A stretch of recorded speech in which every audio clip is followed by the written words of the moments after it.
Nagkita na si LeBron James at ang bagong big man ng team na si DeAndre Ayton. Kita daw sa mukha ni LeBron na gusto na nitong umalis sa Lakers. Nilabanan nga po ng Lakers ang team ng LA Clippers kanina para sa kanilang third game ng NBA Summer League.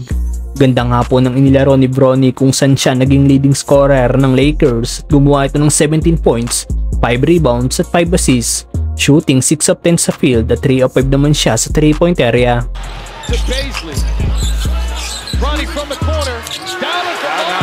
Tuloy-tuloy ang consistent scoring ni Cole Swider na nagtapos naman na may 16 points, 5 rebounds at 3 steals. Patuloy naman sa pag-i-struggle si Dalton Knecht sa NBA Summer League kung saan 3 of 5 lang ang shooting nito sa field at 1 of 8 naman siya sa 3-point area at nagtapos lang na may 8 points.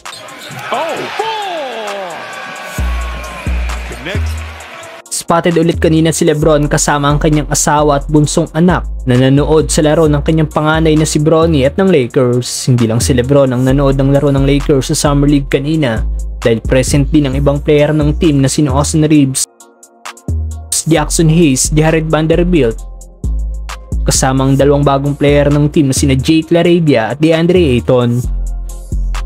For the first time nakita na rin si LeBron at Ayton. Matatandaan natin ang dumating si Ayton sa Lakers. Natanong ito sa isang interview kung nakausap na nito si LeBron at Luka Doncic. Sagot ng nasabing big man ay hindi pa, pero nakatanggap daw siya ng text message galing kay Luka kung saan winelcome siya nito sa bago niyang team. Hey DeAndre, have you spoken to LeBron? Have you spoken to Luka? Not really yet, but I've definitely got a text from Luka. Nagkaroon nga po ng litrato na magkakasama ang mga player ng Lakers kanina at kita ang saya sa mukha ng mga player ng team, lalo na ang mga bagong player na sina Jake LaRavia at DeAndre Ayton. Pero madaming Lakers fans naman na nakapuna na kung anong saya ng mga player ng Lakers, kita daw ang lungkot sa mukha ni LBJ. May pa naman na nagsabi na parang gusto na daw talagang umalis ni LeBron sa Lakers. May nagkomento naman na si LeBron lang daw ang malungkot sa nasabing picture na siyang totoo naman.